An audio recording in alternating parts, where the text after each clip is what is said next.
Do you dislike going to work? Do you dislike your job? Do you wake up every morning thinking, oh, another day I've got to go to work? Then I need you to watch this video because I have some valuable tips that would help you enjoy your job a little bit more. And that may be all you need that will see you through even to getting your next job faster. So hang in there and watch this till the end.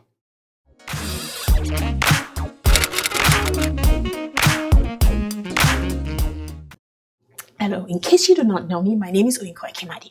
I am a speaker and a workplace coach. I teach people to become more confident on what they can do to become more confident, how to effectively communicate, how to form networks or connections that they need as professionals so that they can enjoy doing what they do and they can take charge of their professional lives. In today's video, I'm going to talk to you about how you can enjoy your job when you dislike it. Listen, you spend 8 hours of your day at work. Let me break this down for you. There are 24 hours in a day. Out of the 24 hours, you've spent an average of 6 hours, let's just say 6 to 8 hours sleeping. That leaves you 16 to 18 hours of awake time. Out of the 16 to 18 hours, excuse me, out of the 16 to 18 hours, you spend 8 hours at work. Out of the 8, now, it's not only the 8 hours at work. You spend some time going to work and returning to work. So let's just say about 10 hours for work-related activities during a work week per day.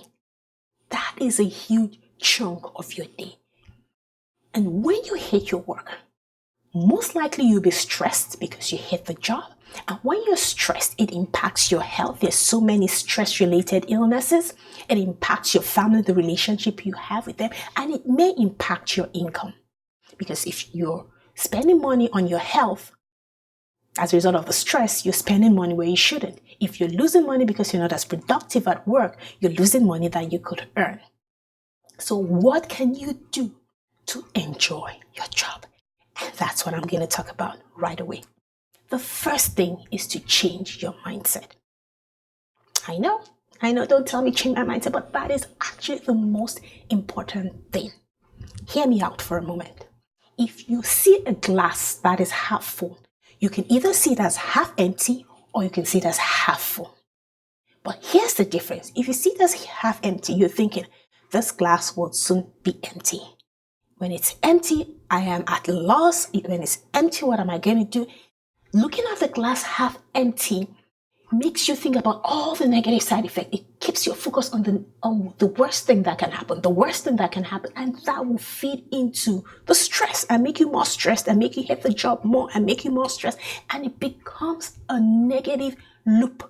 You hate the job, you feel stressed, you are afraid. The worst thing that can happen, you hate the job even more, you're even more stressed. It impacts your family negatively, it impacts your health negatively, it impacts your income negatively, even more stressed. You can see that is a negative loop that you need to break. If you look at the cup as half full, you're thinking, I have half a cup of water that will last me longer. And if you're thinking that way, you're thinking, if it lasts me longer, you're less focused on the negative things that may happen and last me longer. So I have a little bit more time to find a job. I have a little bit more income to save to get this training that I need to get me a better job. I have a little more income. It changes how you think. You become more positive oriented. And when you're positively oriented, without even any other thing, your stress level drops. Your family feels better. Your health is better. So you're not as stressed. When you have a positive mindset, you can see a lot of opportunities that you would otherwise have seen. So what can you do then? This brings me to the next point. Leveraging your current position. What is it that you can get from what you have now? What skills can you get that would help you when you're looking for another job or a better job? What training can you get that would help you get a better job in another place? What is it you can get from your current job? What is it that you can improve on your current job? I need you to take a moment to think about this. What things will I be able to point to that I got from this current job? Here's why it's important. If you're thinking about what you can get to improve yourself in this current job, it shifts your focus from a victim mode to a training mode, meaning you're looking at where you are as a training ground. And if it's a training ground, there's going to be a day you're going to leave that ground, you're going to graduate from that ground into a better place. And that automatically changes the way you see it. So I want you to identify 3 things that you can get from your current job. List them out. What can you get? It could be how you can improve your communications with people that you find difficult to communicate with. It can be a training that you can get that you can actually identify and you can use and put in your resume that you have gained from that job. It could be anything. Write those 3 things down. Leverage your current position. Leveraging your current position also involves networking. Network with the people you're with. It's possible they'll be the ones to tell you when they hear about a job offer somewhere else. It is possible that it will be, they can offer your boss can identify that, oh, you're really not the best here. I have something better for you. Network, connect with the people you work with, and that can help you get a better position or a better role where you are currently. The third thing you can do is to identify what it is you don't like about your job. If you identify what it is you don't like about your job, it's possible that you can do something about it. For example, if you work in a big organization and you do not like the department you work in, is it possible? If you identify that you just don't like that department, don't like the role, is it possible you find another role within the organization? How about if it's the people? What if you just don't like how they communicate with you? Is it possible to identify exactly what you don't like about their communication? For example, if you are a big picture kind of person and you work with a detail-oriented boss, a lot of times there may be clashes in communication because your boss feels you haven't given him enough information that he needs from you.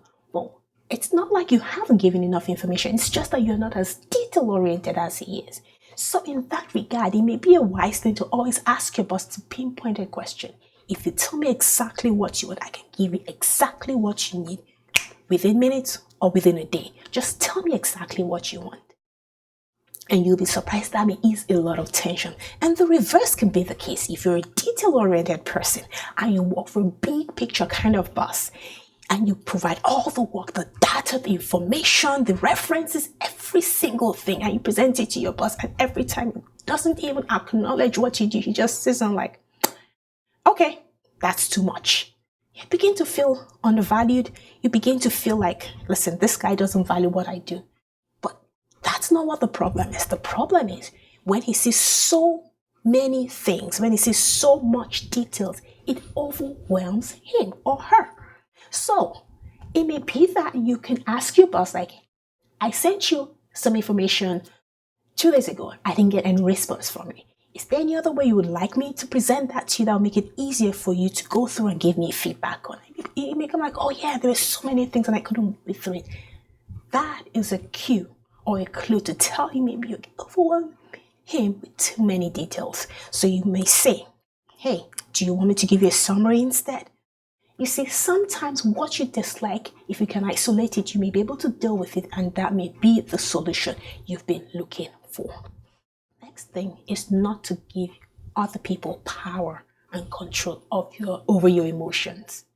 If people can easily rile you, you are handing over your power to them. So you need to breathe in deeply and breathe out and find out what exactly is it that gets me riled up about this person and what can I do about it. Don't just hand over your brain and don't give up either. I do not believe you should leave a job because of somebody, because there is no guarantee that if you get another job you will meet people that are worse than that person or many more people like that. I believe if you hate your job because of people, it's most likely you do not communicate with them well. So you may want to see how you can improve your communication. Most likely though, It's a clash of personalities, and you may want to identify exactly what riles you up and what you can do to make it better. I may be doing a video about that too. So click on the bell icon and the subscribe button so you will know when I upload new content, which may be one of that.